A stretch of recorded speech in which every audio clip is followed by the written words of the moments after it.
am a member of the Pro Bono Network Working Group and the Social Investment Lead at Energy Australia. A key part of my role at Energy Australia is managing our volunteering program. So I'm really looking forward to this session today, as we're keen to implement a pro bono program at our organisation. You'll all notice you've been muted on entry.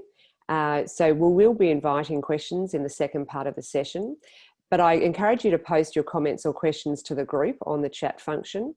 And I'd also suggest that you have your view on speaker view so that you can see the person speaking. At the end, we'll be conducting a simple 3-question poll, as we'd really like your feedback today. But first, I'd like to acknowledge the traditional owners and custodians of the land from which we're each taking part today, and pay my respects to their elders, both past and present, and to emerging community leaders. For me, that is the traditional country of the Wurundjeri Wurrung peoples of the Kulin Nation. I also recognise that others in this webinar are a meeting on the traditional country of other Aboriginal peoples, and that you acknowledge their continual connection to culture and community. If you'd like to acknowledge the traditional country that you're on today, please pop that in the chat for others to see. I can see that whilst many of you attended part 1 of this series, there are also some new names. So very quickly, I'd just like to share some information about the Australian Pro Bono Network. The network was first established here by Jennifer Bishop of Resonate Consulting, who is now working in the social impact sector in the UK. We're a practitioner-led community of corporates that exists to promote knowledge sharing and collaboration around best practice in pro bono and skilled volunteering. We're seeking to promote the business value of pro bono and skilled volunteering alongside the community value for sustainability and impact. So some of you might know, but for the past 3 years, we've set out to do this through the very well-attended annual summits. Building on that this year, the working group set out with 3 key objectives: to engage and to equip our members, and to empower them to start or scale programs. So as I've said, this is the second of these and why we're here today. I'd like to start, however, with my thoughts around the terminology of pro bono and skilled volunteering. Are they the same? And if not, what's the difference? Based on my research and conversations with other practitioners, for the purposes of today, I've narrowed it down to this. Skilled volunteering is using an employee's work-related knowledge and expertise in the volunteer capacity. It may or may not be directly related to an employee's current role. Therefore, pro bono is a subset of skilled volunteering and involves doing work that you'd normally do as part of your normal day-to-day, but offering it at no cost to the client. We often hear this as being typically offered as professional services by lawyers and accountants. The other thing I'd just like to mention today about what we're covering, you may have noticed in the initial invite that it showed that we'd be looking at evaluation and employee engagement. Whilst I'm sure the speakers today will touch on this, we realise that these areas were a session in their own right, so we're not going to be covering them in great detail. What we are aiming to do today is give you a greater oversight into the areas you need to be thinking about, both if you're setting up your program or have one in place already. The speakers in part 1 talked about the spike in interest in volunteering, but also the increased need from community organisations for assistance from corporates. We have a real opportunity to increase our supportive community and at the same time further engage our employees through skilled volunteering. So with us today, we've got 2 people with a host of experience in the skilled volunteering space, both of whom will be able to provide us with their framework for setting up a program.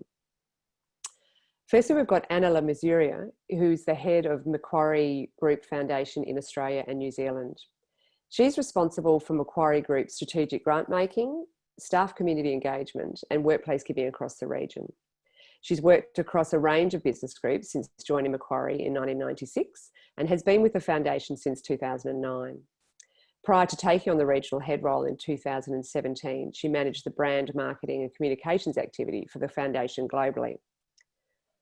With us today, we've also got Dan Creasey, who's the head of Pro Bono and Community Impact and Senior Pro Bono Counsel at King Wood Mallesons. He leads a team of pro bono and social impact experts via the KWM Community Impact Program, covering pro bono, skilled volunteering, philanthropy and reconciliation. Dan is a leading pro bono and responsible business lawyer and was named in the 2016 Hot List by Australasian lawyer magazines. Both Dan and Anna have considerable experience in this space and well-established volunteering programs. I'm certainly looking forward to hearing their views on setting up a pro bono program, and I'd like to just welcome you both. As I mentioned, we'll be taking your questions in the second half of today's session. So during the first part, what we'll do is I'll be asking Anna and Dan a couple of questions to give you an oversight into their views. So to start, perhaps starting with you, Dan, could you give, both of you, but if we could start with you, Dan, if we could give us a brief overview of your skilled volunteering program? Sure, thanks, Roberta, and thank you so much for the opportunity to be here today. And it's great to connect with so many people across our great sector. So I have the great privilege of leading what we call our social impact program at KWM. The working title for it is KWM Community Impact, and our remit is across Australia and Singapore. There are 4 pillars to our program, and we'll deviate slightly from Roberta's definition, given that we're a law firm, but pro bono legal services is the largest stream or pillar of our program, followed by social mobility, and then skilled and community volunteering, and then philanthropy. And the objective of our program is to reduce inequality and poverty among young people, and we prioritise First Nations young people. So about 75% of our program is for young people and or First Nations. In terms of the skilled and community volunteering bucket, I really divide that into 2 parts. The first is the KWM-led projects.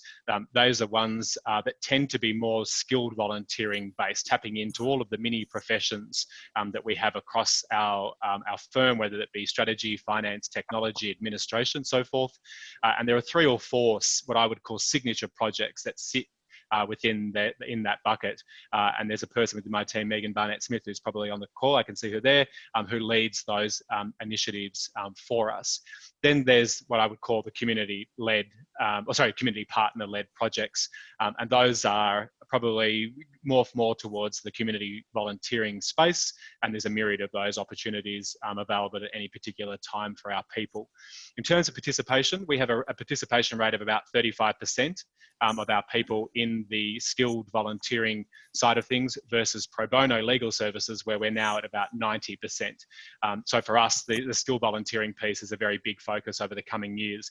And in terms of scale, on pro bono legal services side, this year will be our largest year ever for pro bono, close to around 50,000 hours of pro bono legal support versus skilled volunteering, which is down at around 2,000 hours. So again, an area of focus for us over the coming years.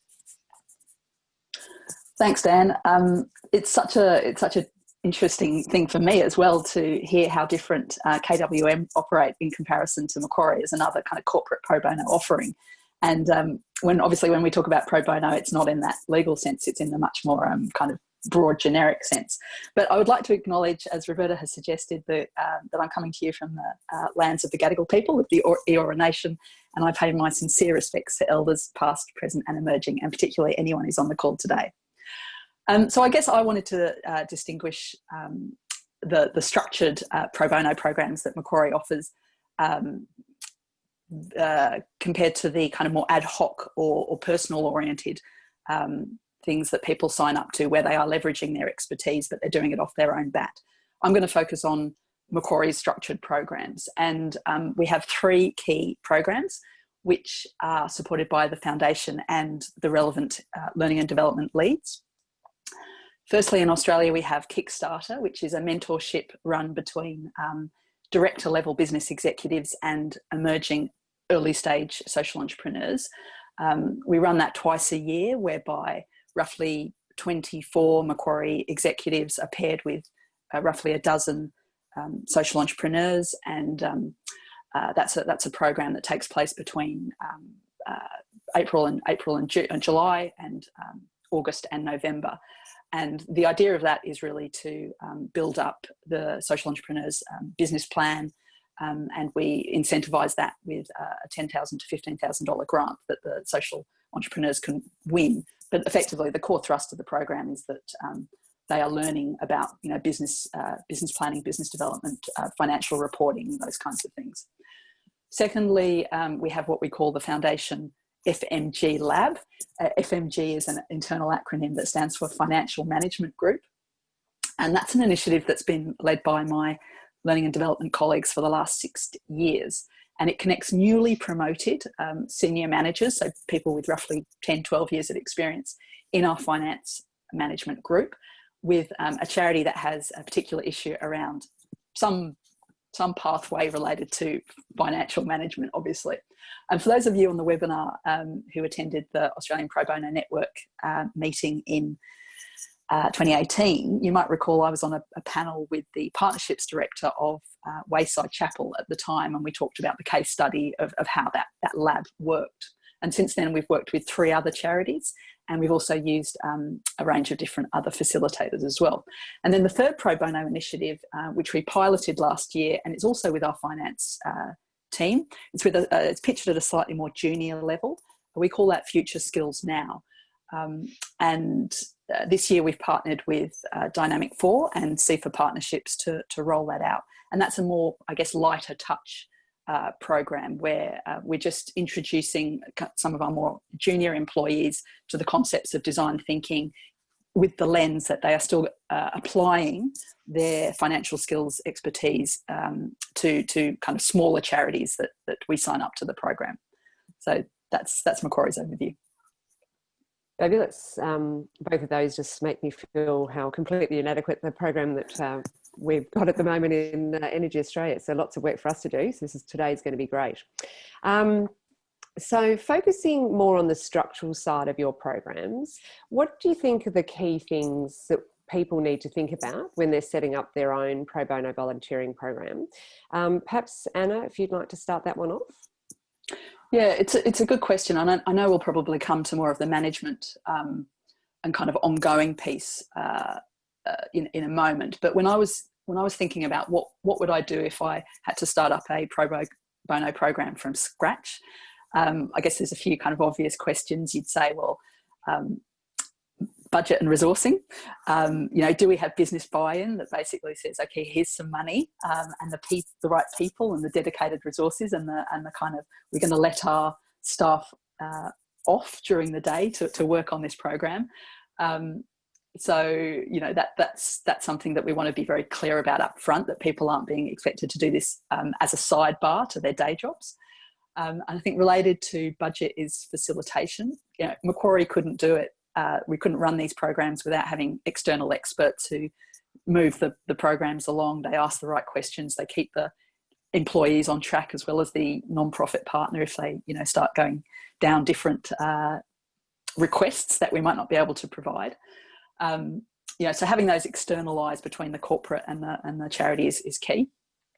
I think also on the point of the facilitation is being very prepared, doing a lot of preparation. Macquarie isn't known for having a laissez-faire approach to anything, and pro bono would be the same.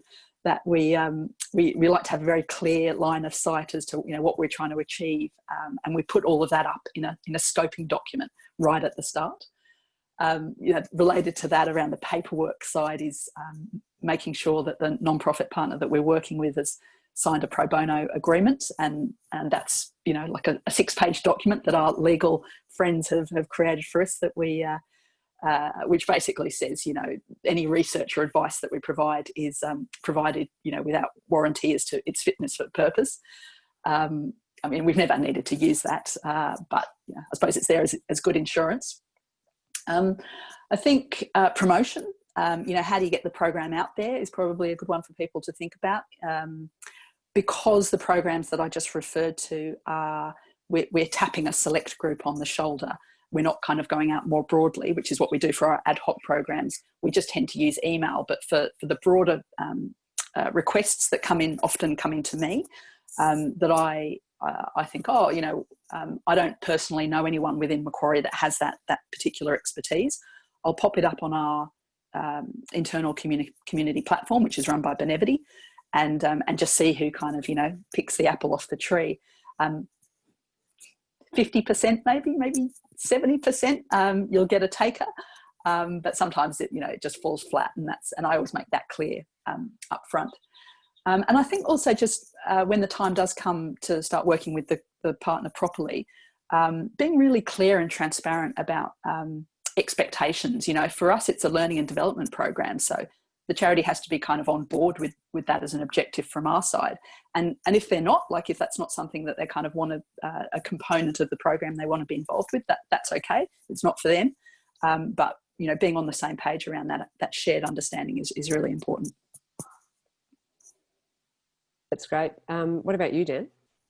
I think that's a really comprehensive answer. I think Anna has ticked pretty much everything that I had on my list that I was going to refer to. I mean, we're in lock-sync there. I mean, all of those things are absolutely relevant. And maybe the two, if I can just go back to very briefly, Roberta, is just to flag that piece around the planning and the strategy. I think, you know, I've been in 4 different law firms in this type of role, and I've learned from every one of those experiences, the longer that I spend planning what we're actually trying to do, having conversations with all of the key people, hearing what they're concerned about with the program, trying to address those concerns, meeting with more and more community partners, leveraging off existing relationships, leaning into them and seeing where there's the opportunities that are already there, and then looking at where the new ones are is really important.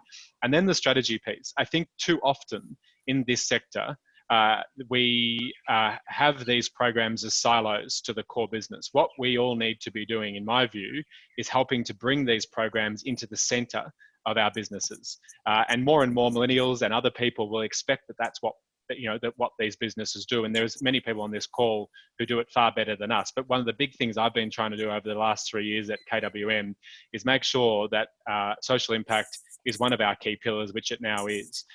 That then gives you, I think, the ability to take the program to new levels. It engages more people. There are more people who are ambassadors. You're getting more support and resourcing to be able to drive it across the firm. And it's not seen as a token effort. It's seen as genuine output. That our businesses, all of our businesses, have an amazing array of skills that can help move the dial on important social issues. So I think getting that piece right at the start and having a strategy document that's really clear about who you are as a business, what skill set you have to offer to the community, and how that skill set is ultimately going to work in with those organisations. And we've seen over time that in the corporate sector, we can actually create more issues for our community partners if we don't carefully plan things. If we overcommit to things and under-deliver, clearly that's not in anyone's interests.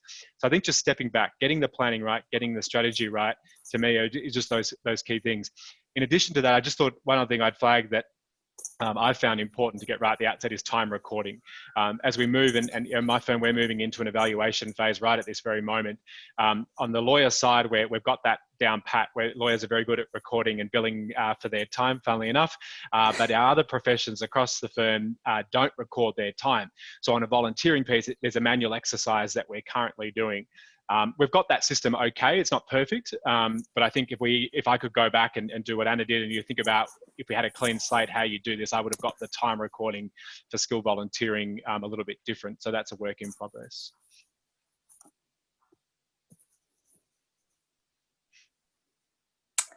Roberta looks like she's sorry. Yes, you back, Roberta? I'm having a little computer issue there, so apologies for that one. Hopefully everyone can hear me again. So talking more about the strategy and management, and apologies if perhaps you've covered some of that off when I was unfortunately offline. No, we didn't. No, great. Sorry about that. Dan, what about the strategy and management of your program?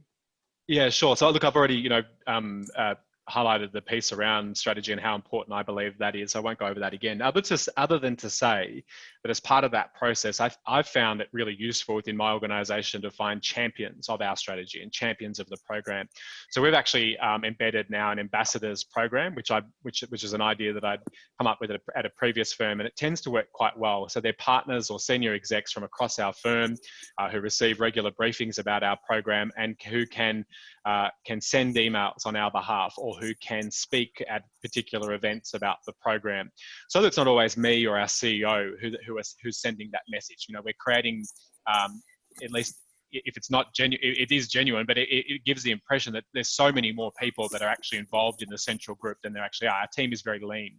So we need to find other people to help us to promote the message and avoid the fatigue. So for me, that's been a really key piece. Then on the resourcing side, in line with being a lean team, we need other people to help us to execute our strategy. So we have in each of our centres coordinators of our programs. We have those that are dedicated to pro bono and community impact. There are then some for reconciliation. And then for each of the different projects that we have on the go, we have team leaders, 1 or 2 different team leaders who are helping to run those programs. Now we've now been getting to the point where each of those people receives some fee relief for the work that they do and full credit for their hours. Now that's all part of the management of the program to make sure that it doesn't all fall back onto me and my small team to be able to deliver a really large scale social impact program. So we've found that to be really effective. I think the other piece, and Anna tapped on this before, but is around comms as well. Given that engagement sits at the very core of these programs, nailing the comms piece, I think, is absolutely critical. So someone in my team now actually has, as part of her PD, a comms-based role, where she's the intermediary with the comms team, and the design team, so everything goes through them, and we have a constant planning process so that we're getting the timing right of when our key solicitation emails are going out, and that we're woven through all of the key comms channels across the firm. The thing that I've found in this, working in this space for 15 years, is if you try to invent too many of your own comms channels to get people into the program, you work against yourself there, because you're just creating too much work and people are already having enough difficulty keeping up with the rest of the business's key channels. So sticking to those and getting those right, I think is really key. I think the partnerships piece around strategy is absolutely critical, and that that ties in with the strategy. There's no point working with organisations that don't align with what your objectives are. But I equally think it's really important, and the onus is on us as leaders all in this space to make sure that we're not always tapping the same organisations just because they have a great brand or because they're a household name in Australia. We have a role, I think, to play in researching which organisations are actually really the ones that need the most help, those ones that don't have 10 corporate partnerships, that don't receive regular funding or ongoing funding, and spending time with them. I mean, I think it is definitely time consuming, but I find it to be the most rewarding part of my job, getting out there and at the moment via online, talking to these organisations and really hearing directly about where the unmet need is within their organisation. Financial will always be the umbrella piece, so you've always got to park that. But once you dig below the surface and you hear they've got this issue in their comms team, or they've got this problem, with their finance, or they've got this other, pro bono legal piece they can do, there's always bits and pieces, I think, that can be extracted. So for me, part of the management of our program is making sure that we absolutely nail the partnerships piece. What that means for us is we probably work with fewer organisations, but we do a lot more with them. And we adopt this holistic relationship to trying to service them with all 4 of our pillars. So if we're doing pro bono legal work, we want to make sure we're offering skill volunteering, or that we're providing philanthropic support when and if we can. So I'd say that's really key. And then just stepping back onto the engagement piece for a moment, I think it's really important to plan that properly about what it looks like. In this space, so many people are going above and beyond, fitting in their volunteering work around so many other commitments, not just at work, but obviously in their personal life as well. I think rewarding and recognising and acknowledging those contributions as often as you can and as sincerely as you can is really important. So a couple of things there that we do, which I think helps, is we have an annual awards program, just internal, but we like to highlight some of the contributions that are made and talk to the programs, bring to life the case studies of the work that people are doing, and we invite our community partners to that event as well. This year it'll have to be online, which it'll be a different form. But the second piece of that is then our evaluation of the program. We're in constant contact with our clients, community, and our commercial clients and our people about the work that they're doing. We're running evaluations and surveys to hear from them, and we're making modifications constantly to make sure that the program is of the highest caliber that it could possibly be. And then I think on top of that is the orientation and training. I think people, especially where they're stepping outside of their comfort zone and working with a community organisation, might need a little bit of extra guidance. I think making sure that there is manuals in place, appropriate induction and training goes a long way to ensuring that engagement stays strong. Dan, it's pretty hard to add to any of that. I think you guys sound like you've really just got such a fantastic, comprehensive understanding and motivation to do such a great program. So I feel a bit inferior coming after you, but I'll pick up on a couple of things you just said, which was I love your ambassador program, because you're absolutely right. you want to kind of cascade the motivation to as many people as possible. And with our last year, it was Macquarie Group's 50th anniversary, and we awarded 5 global organisations $10 million each to spend over the next 5 years on kind of really, impactful social programs. So, a year after we announced those awards to those 5 organisations, we're thinking, okay, what else can we do? And we're just next week, actually, we're about to launch sorry, I just got a message. We're about to launch what we're calling the Ambassador Network, which is saying to people that, if you resonate with any of the 5 social issues that these organisations are working to do, and this is actually global, we're opening up an opportunity for you to register your skills, and we will go back to the organisation and try and facilitate an opportunity where their demand for those skills, we're going to match you up. So you're absolutely right. That kind of deep understanding of the partners that we work with, connecting them to the right people is critical. And the other thing I love around your point about rewards and recognition of staff who are doing this great work over and above, everyone's busy life.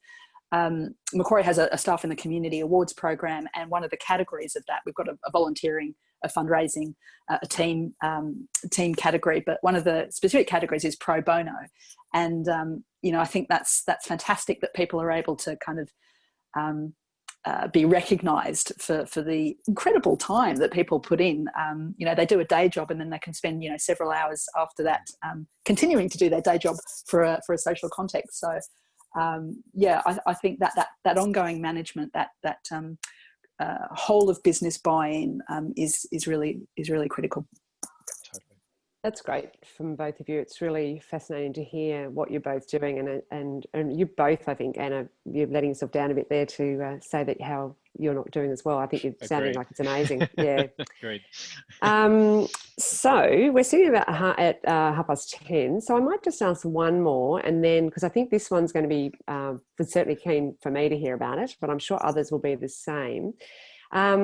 I'm just keen to hear how you go about identifying the volunteering opportunities that provide the value to our community, but also fit with your organisations. Anna, did you want to have a go at that one? This is a great question, because this is the hardest thing about running a pro bono program from my experience.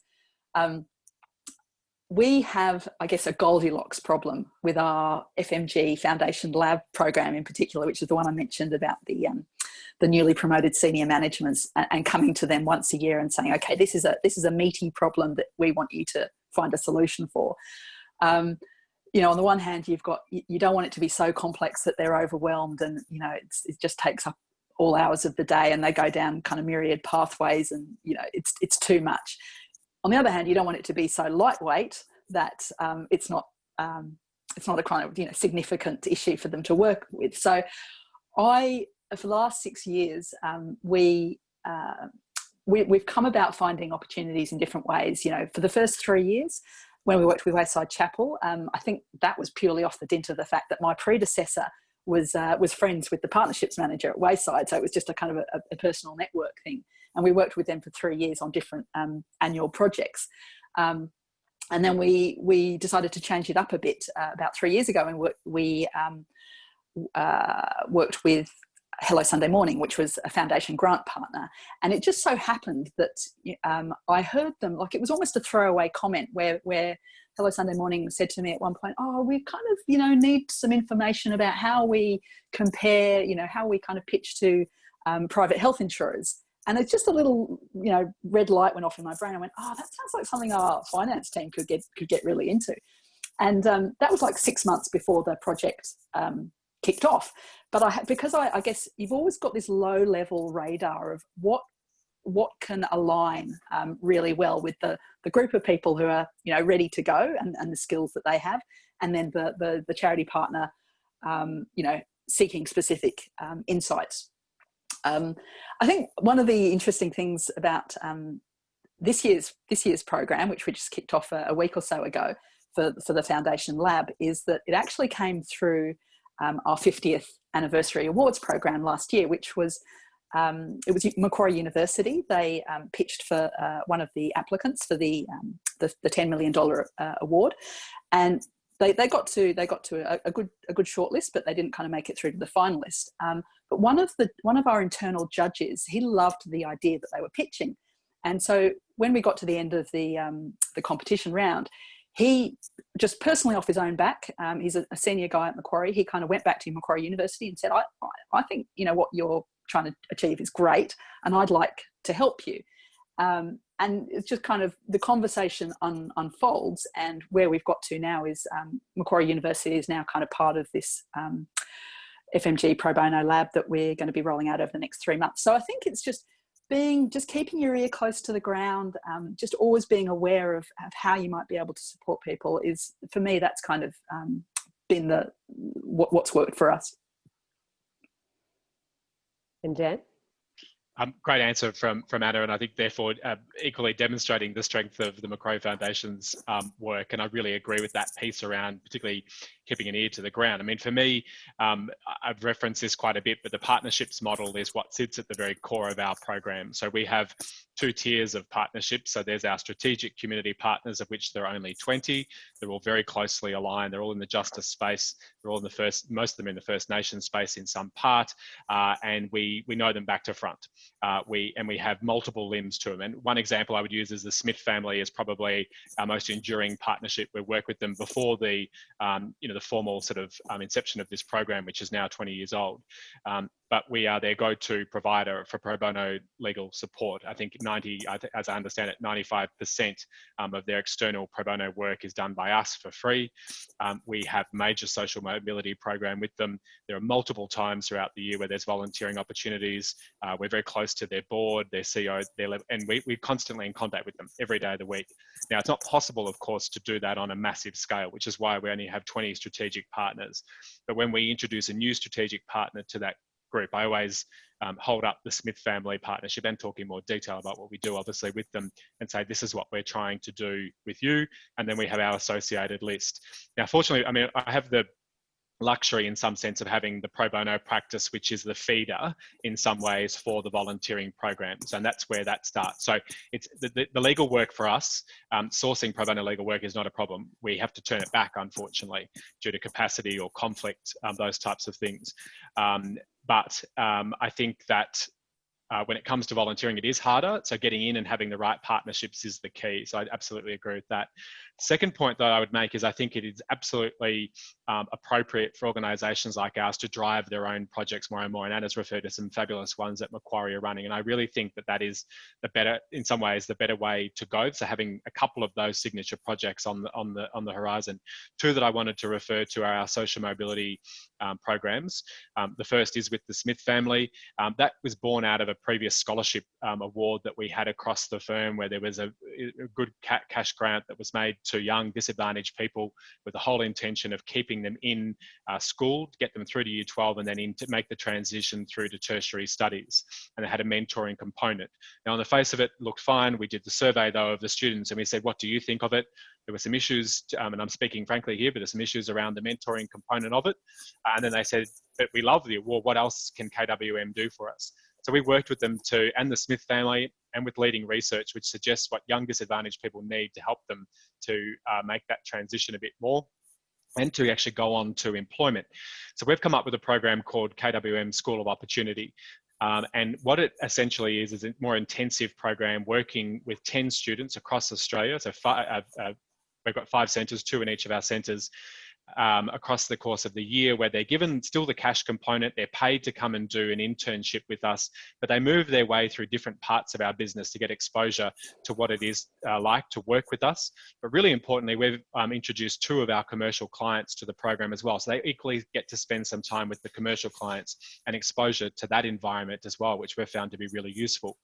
But where the volunteering piece comes in addition to all of the logistics that come with running that, is that we've created skills modules across the course of the program. Everything from soft skills around preparing for a job interview, building your CV, through to more technical skills around innovation, technology and strategy.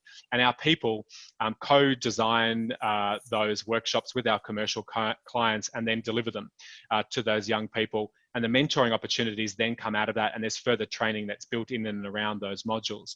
So for us, that's been a really effective program to engage a large number of our people and a large number of volunteers at 2 of our commercial clients.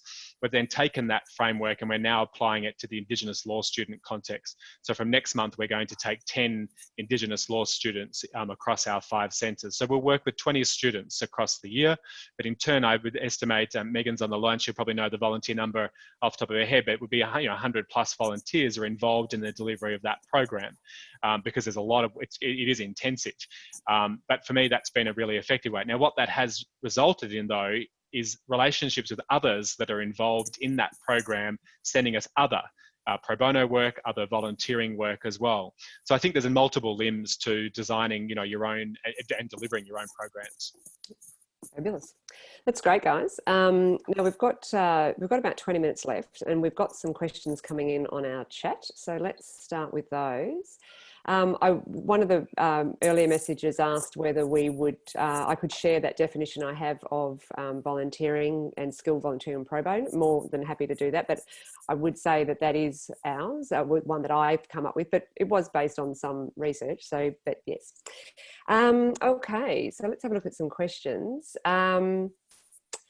So we have one here from Sally. Do you ever collaborate with other corporates on pro bono projects? And is that something you'd be interested to do to draw on the broader skill set and expose employees to working with customers, clients and other corporates?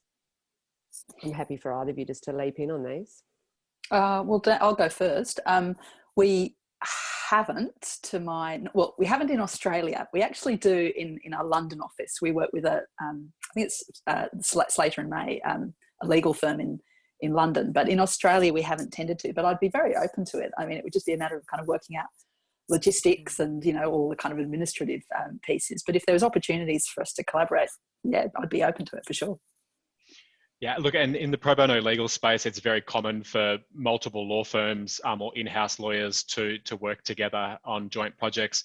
We have 22 of our commercial clients involved in our projects at the moment at varying levels. Most of those tend to be pro bono legal, but the social mobility programs that I referenced before, there are 4 different corporates that are involved in those. And I agree with the premise of the question. There are other skill sets clearly that can be brought to those programs which we don't have, and that was our primary intention for opening it up, so that those students in those social mobility programs were getting the most well-rounded opportunity that was available, and that's worked very, very well from us. And the feedback that we get from working with our corporates in that space is very strong, and equally the same from our side, just bringing different ideas, different concepts, different ways of thinking, even just different systems and processes at different corporates can be of great benefit to the client in that instance. Another one here from Rhonda. How do you engage with and promote the value of volunteering to your staff who might be new to it or hesitant as they don't know where to begin? Do you want to go first, Anna? I'm happy for it, Anna. Go for it. Yeah, it's a great question, Rhonda. Thank you. I think it gets back to what I was talking before about having that business buy-in. There's a double-edged sword, because for some of our programs, it's almost compulsory. You're tapped on the shoulder. You've just been promoted. You are going to join up and do this pro bono development work, and it's interesting that one of my L&D colleagues said to me a while ago was that often the more senior you are, the more people say, "Oh, this is a great opportunity. I'm learning so much. This is fantastic." Whereas the more junior you are, and perhaps this is kind of a self-awareness thing, we've had some comments from our younger colleagues who have been like, "I don't need to do this. I know all of this stuff already. Why is kind of Macquarie making me do this?" And I think that you have to kind of I think bring people on the journey. Everyone, there's a sense that everyone comes into a program with a different kind of set of what they want to get out of it. You know, some people are super just, you know, naturally, intrinsically very interested and engaged. Other people see less value in it. And, you know, hopefully along the journey, they will see more value. But it's not for everyone. You know, you have to be genuine about wanting to give back in the context in which we're talking about here. Dan, I might jump in. We've got quite a few questions. So if you don't mind, unless there's something very quick that you wanted to add to that, I'm just wondering if we might move through some of these questions. And one's here directly to you, Dan. How do you adapt your approach to programs when volunteering with Indigenous organisations?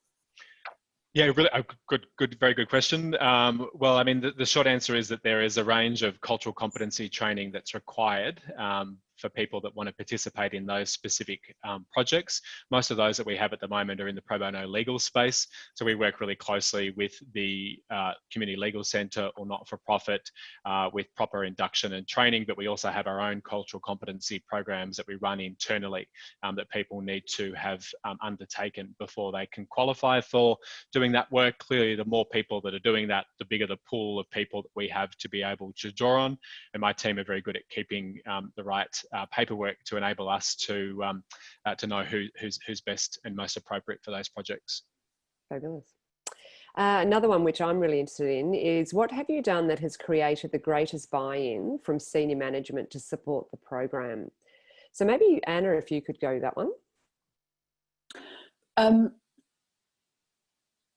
It's part of it. I guess it's part. Yeah. No, I was just thinking about it. It's part of the evaluation, which is.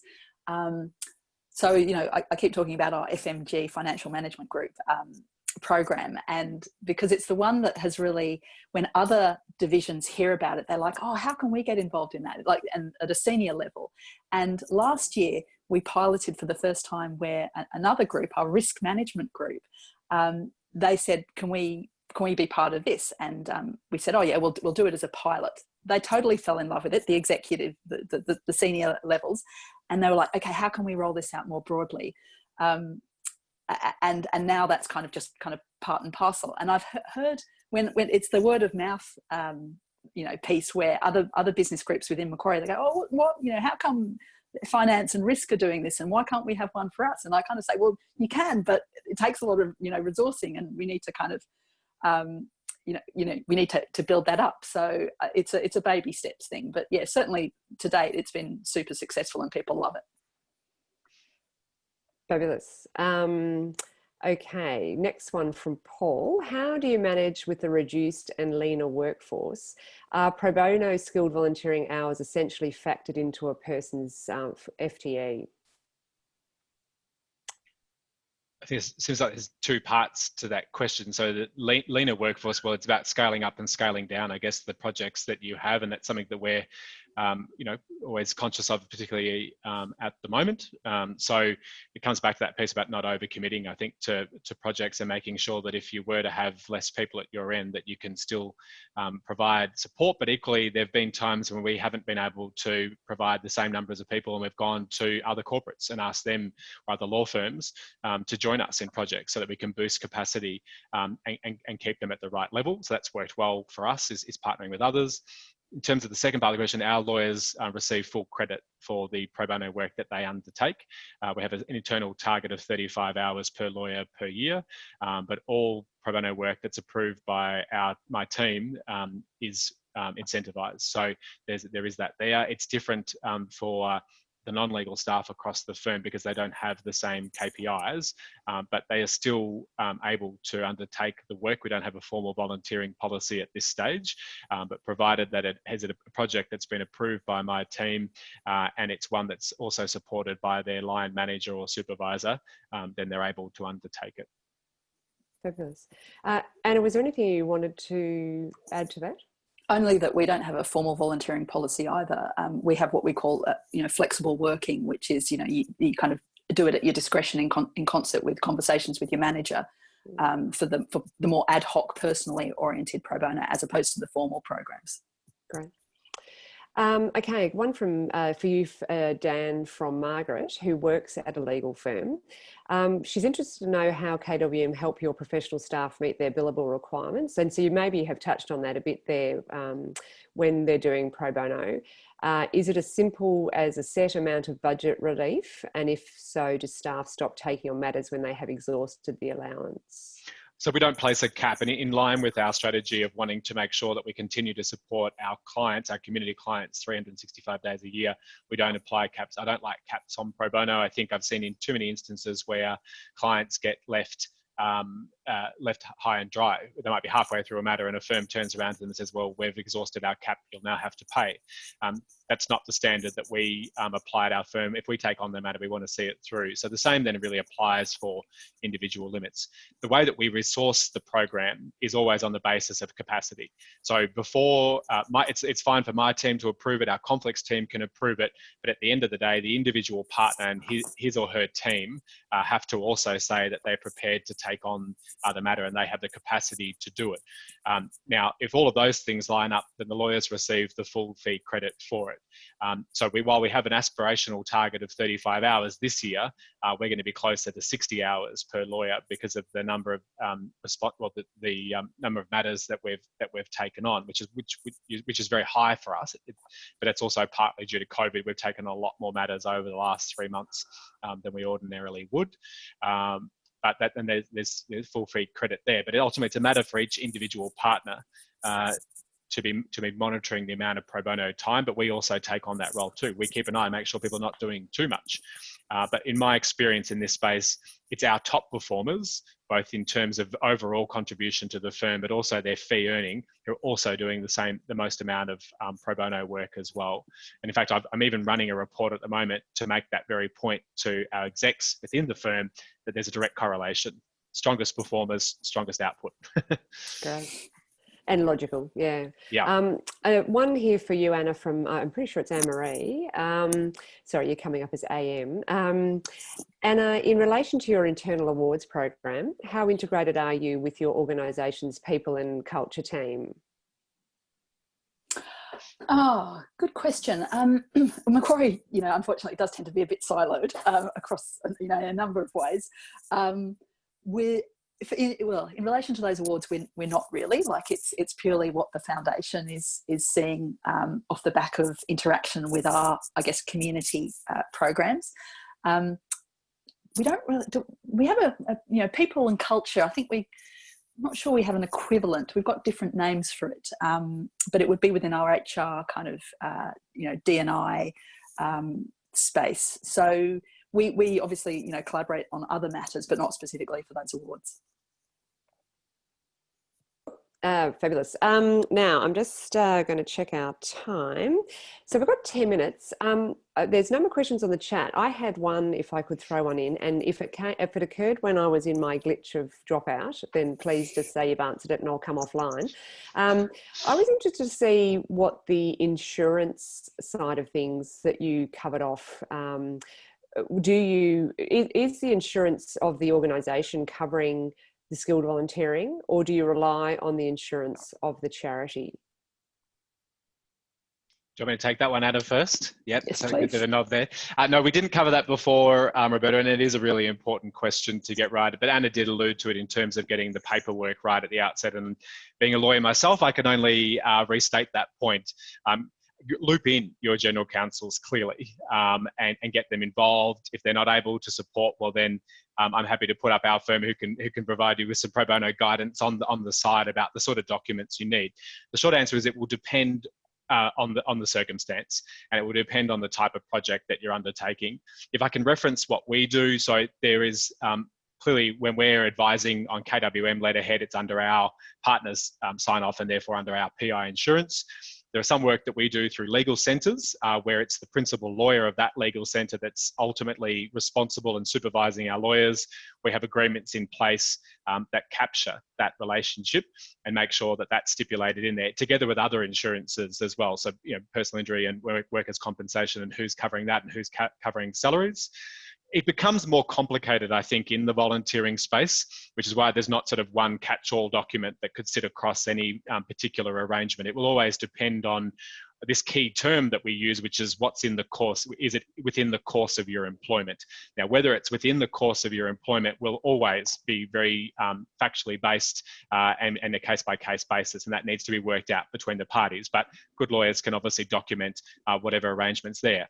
So for us, it really depends on whether it's a KWM-led project or work that's being undertaken under our name. If it's not under our name and it's under the name of the legal centre, there's lots of work that we do. Probably 40% of my social impact program is not in KWM's name, and there are a variety of reasons for why we do that. It's mostly because we don't hold the full expertise. The expertise rests with those legal centres that we're working with or others. So we have to capture it that way. So when it's under their umbrella, it's ultimately, they're generally on risk. But we continue to provide, you know, the salaries obviously of those people, and if there are other hard costs that they incur in that work, and it might sometimes be in insurance, and we cover those costs to assist our community partners.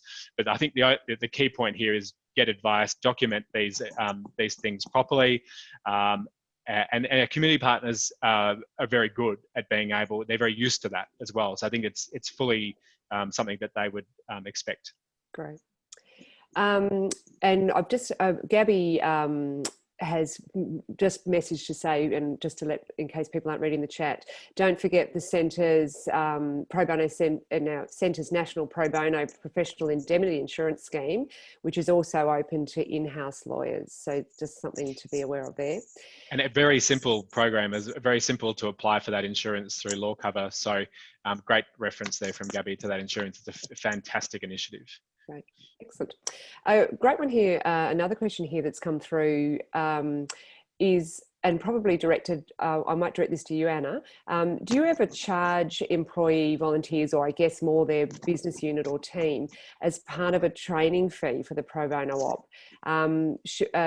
Sally works for Westpac, and they've done that through the management of programs to keep it sustainable, where they've charged, for instance, $1,000 to participate in a board observership program.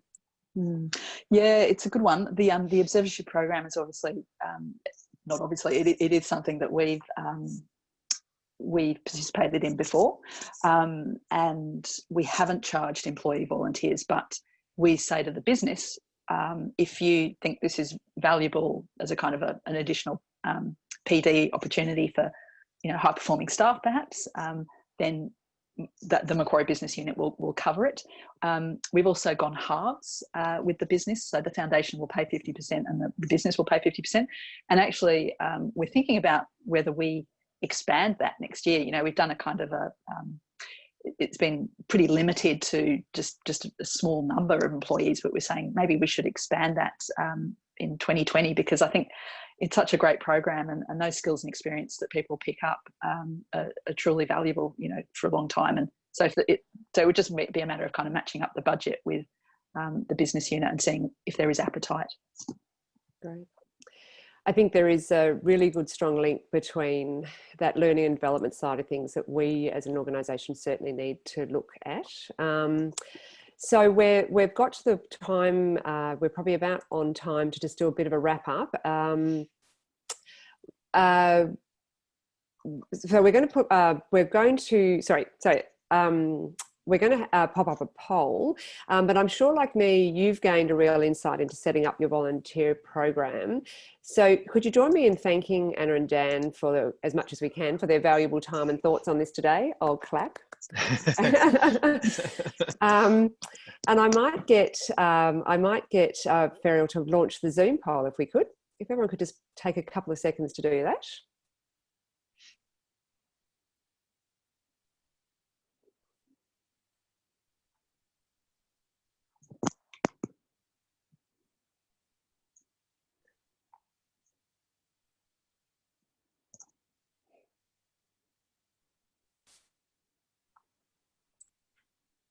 So it looks like we've got a very strong an eagerness to have a third session on evaluation and engaging employees, which I'm lovely to hear because I'm the same. So we might just give that a couple more seconds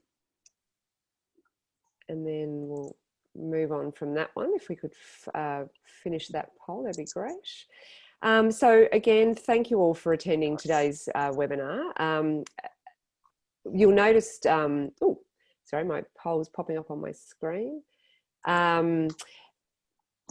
As I said, it did look like there's an appetite for that evaluation of of a volunteering program and engaging your employees. So we'll let you know how that all pans out, with who we can get to speak and how that might work. Hopefully it does, and you'll be able to join us again. But if not, please watch out for future events from the Pro Bono Volunteering Network. We'd love you to stay in touch and hear about any upcoming opportunities by joining our LinkedIn group, which is the Australian Pro Bono Network. So please join that. But for now, I'd like you, and look at that, we're pretty much dead on time. I'd like to thank you for your time and look forward to catching up with many of you soon, hopefully in person at some point. So thanks very much for your time, everyone.